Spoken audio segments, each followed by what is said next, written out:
이제 오늘 말씀 보시겠습니다. 오늘 우리가 같이 보실 하나님의 말씀은 마태복음 5장 21절부터 26절입니다. 공독을 해드리겠습니다. 옛사람에게 말한 바 살인하지 말라. 누구든지 살인하면 심판을 받게 되리라 하였다는 것을 너희가 들었으나 나는 너희에게 이르노니 형제에게 노하는 자마다 심판을 받게 되며 되고 형제를 대하여 나가라 하는 자는 공회에 잡혀가게 되고 일어난 놈이라 하는 자는 지옥불에 들어가게 되리라. 그러므로 예물을 제단에 드리다가 거기서 내 형제에게 원망 들을 만한 일이 있는 것이 생각나거든 예물을 제단 앞에 두고 먼저 가서 형제와 화목하고 그 후에 와서 예물을 드리라. 너를 고발하는 자와 함께 길에 있을 때 급히 사화하라. 그 고발하는 자가 너를 재판관에게 내어주고 재판관이 우리에게 내어주어 옥에 가둘까 염려하라. 진실로 내게 이르노니 내가 한 푼이라도 남김없이 다 갚기 전에는 결코 거기서 나오지 못하리라. 아멘. 오늘은 이제 주보에 기록된 대로 하나님의 계명을 지키기 전에 먼저 해야 할 일, 하나님의 계명을 지키기 위해 먼저 해야 할 일, 이런 제목으로 말씀드립니다. 자, 하나님은 성경 몇 군데를 통해서 우리에게 명령하십니다. 그 중에 출애굽기 34장 11절을 통해서 너는 내가 오늘 네게 명령하는 것을 삼가 지키라. 명령하는 것을 삼가 지키라 그랬고요. 또 잠언서 7장 2절에 보니까 내 계명을 지켜 살며, 또 이제 레위기 22장 31절에 보니까 너희는 내 계명을 지켜며 행하라. 여러분, 지금 주님께서는 이 말씀을 통해서 당신에게서 주신 계명을 지키라고 명령하십니다. 이 계명이라고 하는 말은 원어에 의하면 명령, 하나님, 그러니까 계명, 일반대로 하면 명령을 지키라고 하는 것은 그 계명을 지키라고 하는 것은 하나님의 명령대로 살라고 하는 그런 말씀입니다. 또 규례를 지키라는 말도 있는데 제가 이 말씀은 이렇게 사실 원고에 넣다가 나중에 좀 길거리 빼버렸는데 그 규례도 지키라는데 이것은 하나님이 정하신 삶의 법칙, 성도의 법칙, 하나님 나라 백성을 사는 삶의 법칙을 지키라, 이렇게 명령을 하십니다. 여러분, 우리는 이 하나님의 명령을 그냥 이렇게 지나가는 말로 듣고 넘겨서는 안 됩니다. 하나님의 명령은 반드시 지켜야 합니다. 거기에는 몇 가지 이유가 있는데, 첫째는 하나님을 사랑하기 때문입니다. 여러분, 하나님을 사랑하십니까? 네. 그러면 하나님의 계명 지켜야 돼요. 이 예고는 제 얘기가 아니고 예수님께서 뭐라고 말씀하셨냐면 요한복음 14장 21절에서 나의 계명을 지키는 자라야 나를 사랑하는 자니.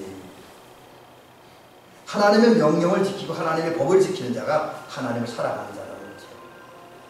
예, 그렇습니다. 정말 우리가 하나님을 사랑하는 자라고 한다면 당연히 하나님의 명령을 지켜야 돼. 이게 우리가 하나님의 계명을 지켜야 될 첫 번째 이유고요. 그 다음에 두 번째는 전 시간에 말씀드렸던 것인데, 하나님 나라에 들어가기 합당한 자가 되기 위해서 하나님의 계명을 지켜야 됩니다.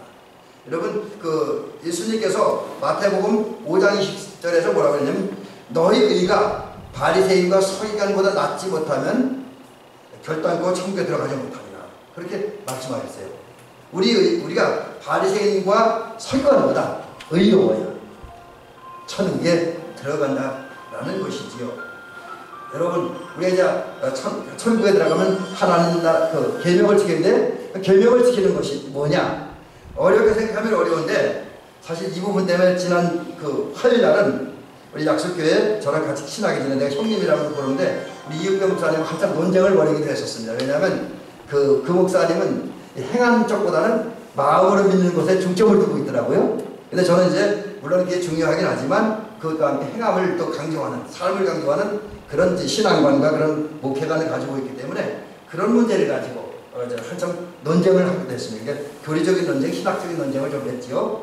근데 조금 이제 제 입장에서는 좀 답답한 부분이 있더라고요. 왜 그분하고 제가 그런 얘기를 하냐면 그분이랑 저랑 관심과 공부했던 분야가 거의 비슷해요. 그래서 같이 연구했는데 그럼에도 불구하고 저랑 다른 얘기를 하는 것을 볼 때 그분은 좀 잘못 이해한 부분이 있다는 생각도 해봤습니다. 어쨌든 여러분 우리가 하나님 나라에 들어가려면 하나님의 계명을 지켜야 돼요. 근데 계명을 지키는 게 뭐냐? 가장 기본적으로는 믿는 거예요. 예수님 영접하고 믿는 거고, 그 다음에 그 믿음을 근거로 해서 이제 하나님께서 주신 계명들을 지키고 곧 말씀을 지키는 것이 이제 계명을 지키는 거고, 그럴 때 우리는 하나님 나라에 들어가기 합당한 사람이 되는 거예요. 그래서 이 부분에 결론을 내린다고 한다면 하나님 나라에 들어가려면 하나님의 계명을 지켜야 됩니다. 그 다음에 하나님의 나라에 우리가 이제 계명을 지켜야 되는 세 번째 이유가 있는데, 이것은 그 전전 시간에 말씀드렸던 것 같은데, 그 마태복음 5장 19절에 보면 하나님 나라에 가서 큰 자로, 존귀한 자로, 이제 사실 마태복음 5장 19절은 착각하기에 따라서 논란의 여지들이 꽤 많은 말씀이에요. 사실은 보통 생각하면 천국에서 모든 사람들이 다 똑같은 대우를 받는다 그렇게 생각을 하는데, 근데 5장 19절은 좀 다른 말씀을 하고 있어요. 그래서 이건 뭐 해석하기 조금 차이는 있는데, 어쨌든 이 말씀대로 하면 하나님 나라의 존귀한 자로, 위대한 그리스도로 칭찬받기 위해서 우리는 하나님의 계명을 지켜야 된다고 하는 거지요. 자, 그렇다고 한다면 저와 여러분들은 이제 하나님의 계명을 지켜야 됩니다. 자, 그렇다면 우리가 지켜야 할 계명이 뭐냐? 여러분, 우리 사실 성경을 읽어보면 우리가 지켜야 할 계명은 무수히 많이 있습니다. 그러나 우리가 사실은 그 모든 계명을 다 지킬 능력과 힘은 우리가 없어요. 그 누가 하나님의 계명을 다 지킬 수 있다라고 장담할 수가 있고, 또 하나님의 계명을 다 지켰다고 큰 소리 칠 수가 있겠습니까? 불가능한 얘기입니다. 그럼에도 불구하고 하나님은 우리의 계명을 지키래요. 그러면 우리가 이제 다는 못 지켜도 그래도 중점적으로 지켜야 할 계명이 뭐냐? 그게 바로 십계명입니다. 구약성경 출애굽기 20장 3절부터 17절에 이제 십계명이 기록되어 있습니다. 제가 십계명을 오늘 소개해드리지 않을게요. 여러분 성경을 읽든지 찬송가에 보면 앞부분에 십계명이 기록되어 있으니까 잘 보시기 바랍니다. 근데 십계명의 핵심이 뭐냐? 십계명의 핵심은 두 가지예요. 하나는 하나님을 사랑하라는 거고, 두 번째는 이웃 사랑하라는 거예요. 1계명부터 4계명까지 너는 나의 가르침을 내게 두지 말라고 하는 9계명부터 안식일을 기억하여 거룩히 지키라고 하는 4계명까지는 하나님을 사랑하라는 계명입니다. 하나님을 사랑하는 계명이에요. 그 다음에 내 부모를 공경하라부터 내 이웃의 것을 탐내지 말라고 하는 계명은 사람을 사랑하라고 하는 계명입니다. 그런데 이런 하나님 사랑과 인간 사랑을 핵심으로 하는 이 십계명이 구약 성경에 등장하는 모든 계명의 기본입니다. 핵심입니다. 동시에 우리 기독교인들이 하나님 나라 법을 지키면서 하나님 나라 백성답게 사는 길입니다. 자, 그러므로 우리 이제 십계명을 지켜야 되는데, 특별히 오늘 주님은 본문 말씀을 통해서 우리 반드시 지켜야 할 십계명 한 부분을 소개해 주고 있습니다. 이거를 뭐라고 그러냐면, 오늘 마태복음 5장 21절에 보니까 옛사람에게 말한 바 살인하지 말라, 누구든지 살인하면 심판을 받게 되리라, 이런 그런 이제 구약 성경의 십계명을 인용하고 있습니다. 이 계명은 십계명 중 6번째 등장하는 계명입니다. 살인하지 말라. 살인하지 말라고 하는 것은 말 그대로 사람의 생명을 해치지 말라고 하는 거예요. 사람을 죽이지 말라고 하는 계명입니다. 여러분, 우리는 이 말씀을 꼭 지켜야 돼요. 이 계명은. 그러면 살인하지 말라고 하는 단순히 그 사람의 육체를 어떻게 치고 해쳐서 육체의 생명을 끊는 것만 말하냐? 그게 아니라는 거죠. 이 사람의 살인하지 말라고 하는 계명 속에는 어떤 의미냐면, 적어도 사람을 사랑하라.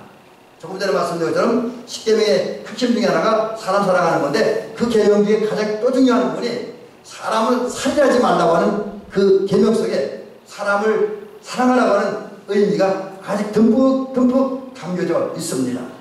그러므로 살인하지 말라고 하는 말씀은 사람을 사랑하라는 말이고요.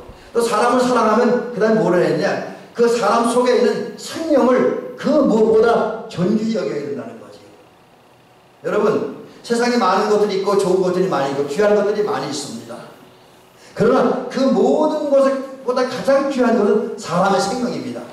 예수님 말씀하잖아요. 한 사람의 생명이 뭐보다 귀하다고요? 천하보다 귀하다고 그랬습니다. 천하보다 귀하다. 그렇다고 한다면 사람을 사랑하는 우리는 천하보다 귀한 사람의 생명을 존귀 여겨야 돼요. 그리고 존귀 여길 뿐만 아니라 우리가 사랑하는 사람들, 그리고 그 사람들이 가진 존귀한 생명을 지키고 보호하고 살리는 일을 해야 됩니다. 그게 바로 살인하지 말라고 하는 그런 주의 명령 속에 담겨져 있는 의미입니다. 그러므로 여러분, 우리는 이제 살인하지 말라고 하는 계명을 지켜야 돼요. 자, 그러기 위해서 우리는 우리 마음속에 버려야 될 것도 있습니다. 여러분, 오늘 예수님은 이제 모세의 십계명을 얘기하면서 또 얘기하기를 살인하지 말라고 그랬고요. 그 다음에 그럼에도 불구하고 살인하면 심판을 받게 된다고 말씀하고 있습니다. 그러면 살인해서 심판을 받는 게 뭐냐? 또 무엇이 살인인가를 이야기하는데, 심판을 받게 된 살인을 주님은 이렇게 말씀합니다.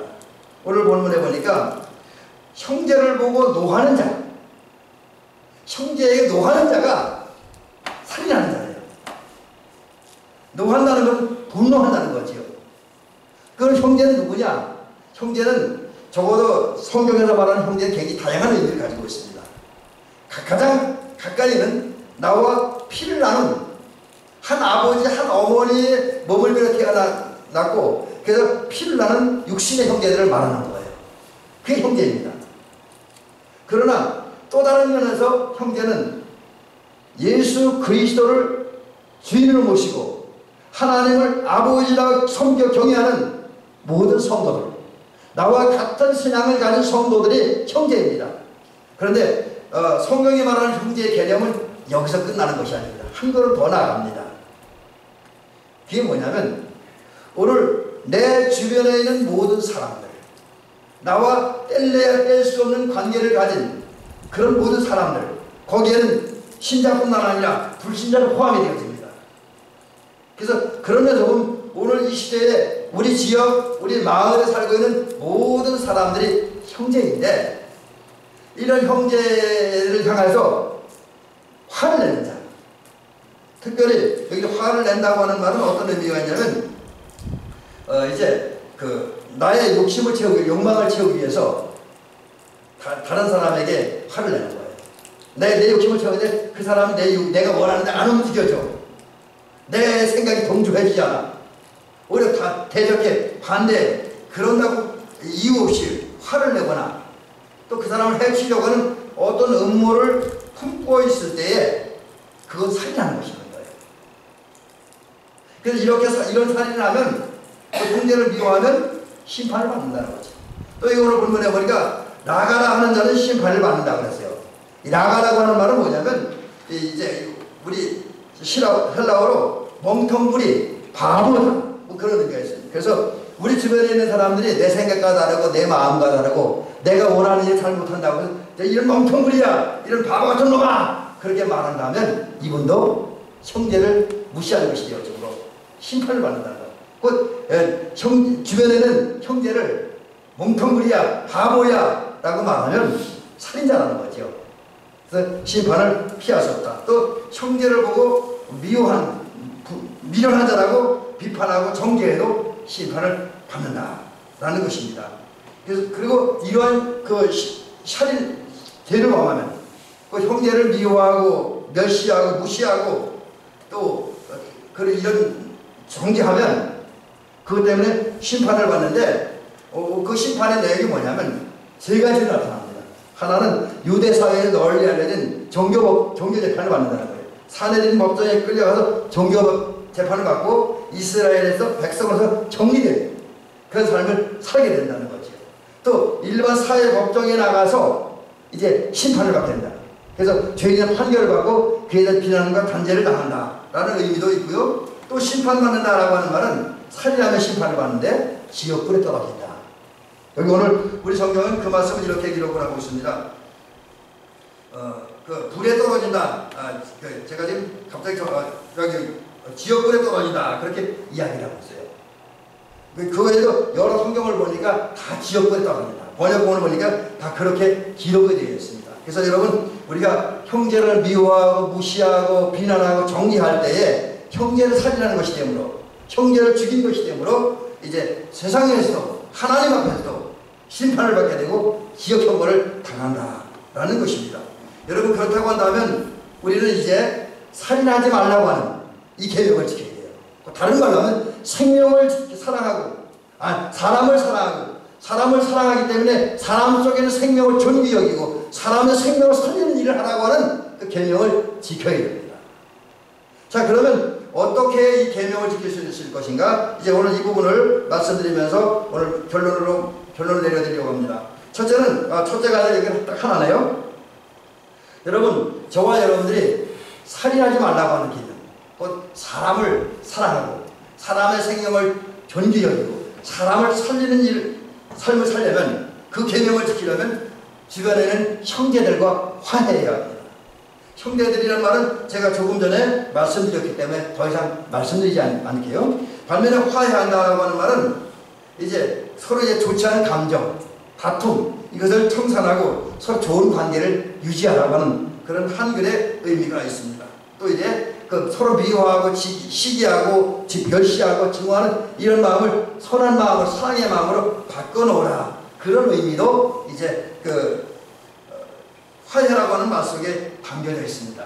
여러분 이런 화해가 너무너무 중요한 거예요. 우리가 적어도 살인하지 말라고 하는 개념, 사람을 사랑하고 사람의 생명을 존귀 여기고 사람의 생명을 살리는 일을 하기 위해서는 이 제가 조금 전에 말씀드린 삐뚤어진 가에 미워하는 관계 이 감정을 누그러뜨리고 화해하고 좋은 감정을 갖게 하는 그리고 서로 연합하고 화목하게 하는 이러한 일들을 해야 됩니다. 이것이 너무너무 중요하다는 거예요. 그래서 예수님은 뭐라고 말씀하냐면 오늘 23절에서 보니까 예물을 제단에 드리다가 거기서 내 형제에게 원망 들을 만한 일이 생각나거든. 그 다음에 중요한 말인데 예물을 제단 앞에 두고 먼저 가서 형제와 화목하고 그 후에 와서 예물을 드리라고 말씀합니다. 이 말씀 여러분 지금 이 말씀을 듣는 느낌이 어떠신지요? 별 의미 없이 여겨집니까? 이거는 사실은 우리 저건 정상적인 신앙, 더군다나 하나님 중심의 신앙, 말씀 중심의 신앙을 가지고 살아가는 사람들, 바울의 고백까지 오직 그리스도만을 존귀 여기려고 하는 그런 사람들 입장에서 볼 때는 굉장히 충격적인 이야기입니다. 이건 놀라울 이야기입니다. 왜냐하면 여러분 유대 사회에서나 오늘이나 믿음이 있다고 하는 사람들, 하나님을 사랑한다고 하는 사람은 하나님께 예배드리고 하나님께 기도하고 하나님께 제물 드리는 것을 가장 귀한 일로 여기지 않습니까? 가장 소중히 여기잖아요. 그래서 그런 사람들은 대부분의 교인들은 그 일을 먼저 합니다. 근데 그러다 보니까 조금 민망한 일이 생기기도 해요. 어떤 분들은 하나님 앞에 헌신한다고 해서 하나님께 봉사한다고 해서 교회에 봉사한다고 해서 예배드린다고 해서 주의를 지킨다고 해서 어떤 경우는 남편에 대한 아내의 의무를 소홀히 하는 경우도 있어요. 아내에 대한 남편의 의무를 소홀히 하는 경우도 있고요.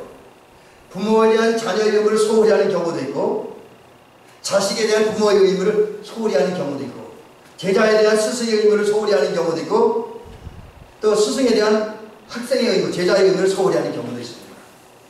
나라를 위한 백성의 의무를 소홀히 하는 경우가 있어요. 예수님 말씀한 대로 고르반 하나님께 드림이 되었다, 하나님께 헌신한다는 핑계로 우리가 사람 앞에 감당해야 할 의무를 소홀히 하는 경향이 있습니다. 왜? 많은 교회들이 사람의 일을 어떻게 하나님의 일을 먼저 해야 된다 그런 생각을 하게 되지요. 물론 그 생각이 틀렸다나 잘못되었다 라고 단지하기는 쉽지는 않습니다. 그러나 적어도 오늘 본문 말씀에 보면 예수님 다른 말씀하고 계세요. 여러분 예배드리려고 합니다. 그 예배 시간에 하나님 앞에 감사 예물을 드리고 11조 예물을 드리려고 합니다. 그러다가도 만약에는 아까 말씀드린 그런 의미의 형제들과의 관계 속에서 뭔가 잘못됐다, 관계가 깨졌다, 화해하지 못할 일이 생겼다, 다툼이 생겼다, 분쟁이 생겼다. 그래서 형제애들에게 내가 원망 듣고 미움받을 만한 일이 생각났으면 예배드리는 기름을 놓고 예물 드리는 일을 뒤로 밀어놓고 먼저 그 원망들을 만한 불편한 관계에 있는 사람들에 가서 화해하라는 거죠. 그거 먼저 하고 그리고 와서 예배드리고 제물 드리래요. 참 이거는 우리가 열심히 있는 신앙을 가진 사람들에게 더서 이해할 수 없고 받아들일 수 없는 그런 하나님의 말씀이기도 합니다. 그런데 주님은 그거 하라는 거예요. 자, 그러면 왜 주님께서 우리들의 상식과 신앙인들의 이해를 초월하는 그거 전혀 다른 그런 말씀을 하셨을까 하는 겁니다. 여기에는 중요한 이유가 있는데, 여러분, 우리는 사실 하나님의 관계가 매우 중요한 사실이에요. 그러나 또 한편 내 주변에는 내 아내, 내 남편, 내 사랑하는 자녀들과 부모님들, 친지와 이웃들과의 관계가 깨지고 무너진 상태에서 하나님 앞에 온전한 예배를 드릴 수 없다는 거예요. 하나님의 관계가 좋아질 수 없다는 겁니다.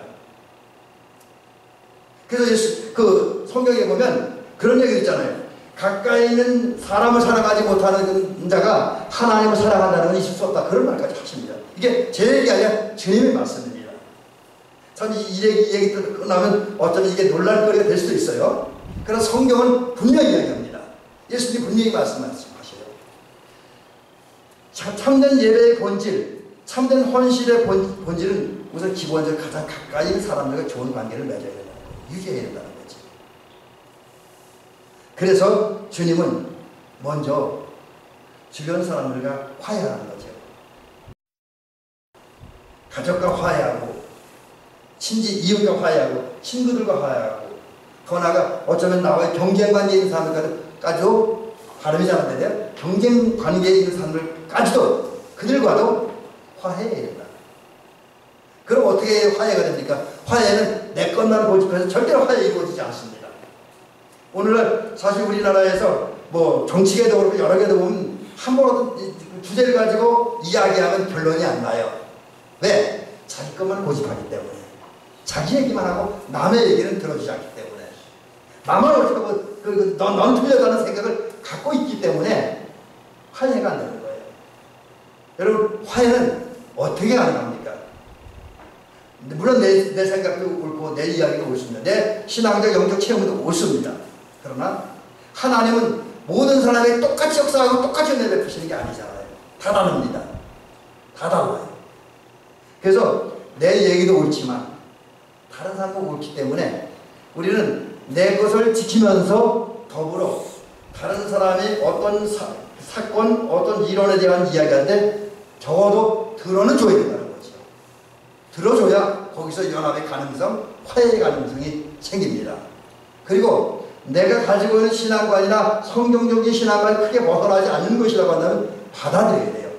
포용해야 돼요. 용납해야 됩니다. 그래서 적절히 조화를 이룰 때 그때 연합이 이루어진다는 거죠. 또 내 실린 내 자존심만 생기는 것이 아니라 그거 좀 양보해야 돼. 그거 좀 포기해야 돼. 내려놔야 돼요. 그때 화해 역사가 이루어진다는 거죠. 여러분, 이 일은 너무 중요하기 때문에 하나님은 이 일을 먼저 해야 된다. 그렇게 말씀하고 있습니다. 특별히 오늘 본문에 보면 더 심각한 얘기를 하는데, 그냥 형제가 아니라 우리가 때로 대립하고 갈등하는 관계 속에 있는 사람들 가운데는 이권 문제와 관계된 사람들이 있다라고 하는 거지. 여기 오늘 그 25절에 그런 말씀이 있잖아요. 너를 고발하는 자와 함께 길에 있을 때 급히 사과하라 그랬습니다.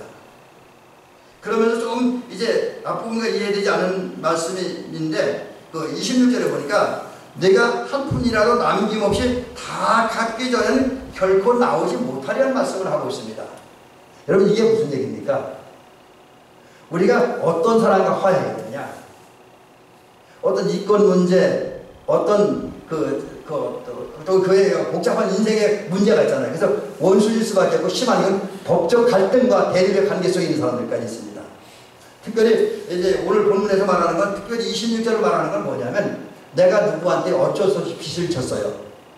저걸 사다 보면 빚을 질 수 있잖아요. 그죠? 근데 빚을 져놓고 이게 계획이 잘 돼서 빚을 갚으면 문제가 안 되는데, 어떤 경우 그것도 안 되는 경우가 있어요. 그래서 빚은 졌는데 빚을 못 갚아. 그러니까 이 나에게 빚을 준 사람이, 돈을 빌려주고 뭘 빌려준 사람이 왜 안 갚느냐고 처음에 말하다가 그래도 우리 형편 때문에 못 갚으니까 법정에 고발하는 거예요. 그래서 심각한 법적 분쟁이 생긴 거예요. 바로 그런 형태에 처해 있는 사람들과 화해하라고 하는 거죠. 여러분 사실 이 정도까지 가면 화해하는 게 쉬운 건 아닙니다. 정말 어렵습니다. 근데 예수님은 그거 하라는 거예요. 그래야 살인하지 말라는 계명 잘 지키는 거. 사람을 사랑하고 생명을 살리는 계명을 지킬 수 있다는 거죠. 그러니까 화해가 불가능하다고 여겨지는 그 사람과도 화해해야 된다. 어떻게? 예수님의 마음으로, 예수의 이름으로 화해해야 된다. 만약에 그것을 못하면 오늘 본문에 보면 26절에 이제 25절에 보니까 재판관에게 넘겨서 세상 법정에서 재판을 받고 그 결과 감옥에 갇힌다. 이 얘기 속에는 더 심하게 이것 때문에 심각한 문제가 생기고 영적인 심각한 문제가 생길 수 있다고 하는 거죠. 이런 비극을 당하지 않게 해서 우리 어떻게 할지 정말 불편한 관계에 있는 사람들 어쩌면 법적 재판을 받아야 할 정도로까지 아주 극한 내림에 간 사람들까지도 화해해야 된다. 근데 그 일은 그 사람이 먼저 화해를 요청하는 것이 아니라 성도된 우리가 하나님 나라 자녀된 하나님 나라 백성된 우리가 먼저 해야 된다는 것입니다. 그래서 우리가 그런 일에서 찾아가고 대화하고 또 타협하고 그리고 용납하고 그래서 나쁜 감정을 풀고 나쁜 관계 부셔버리고 서로 받아들이고 손잡고 협력할 때 우리는 사람을 살리는 십계명에 포함된 계명으로 하면 사람을 죽이지 말라고 하는 명령 다시 이것을 의역하면 사람을 사랑하고 사람의 생명을 귀하게 여기고 사람의 생명을 살리는 일을 하라고 하는 계명을 지키는 것이라는 거죠. 또 그런 계명을 지킬 때에 우리는 서기관보다 바리새인보다 더 의로운 백성으로 인정받고 그 결과 하나님 나라에 들어가기 합당한 백성 하늘나라에 가서 큰 자가 될 수 있다라고 하는 것이 주의 말씀입니다. 여러분 이제 오늘 이 말씀 오늘 어쩌면 이 말씀이 제가 전한 말씀이 우리의 상식 우리 신앙적인 상식과 다를 수 있습니다. 또 내 자존심이나 내 감정은 분명히 다릅니다. 그러나 적어도 우리가 하나님이 주신 계명을 잘 지켜서 서기관과 바리새인들보다 더 의로운 성도가 되어지고 그래서 하늘나라 들어가기 합당한 성도가 되면 반드시 우리는 모든 사람들과 화해해요. 내가 먼저 화해를 위해서 찾아가고 노력하고 헌신하고 그 결과로 화해의 열매를 맺어야 됩니다. 그 결과 이제 우리 성도들은 정말 서기관과 바리새인보다 더 의로운 성도 그리고 그 결과로 하나님 나라에 들어가기 합당하고 하늘나라에서 큰 자로 인정받는 그런 저와 여러분들이 되시기를 주의 이름으로 축원합니다.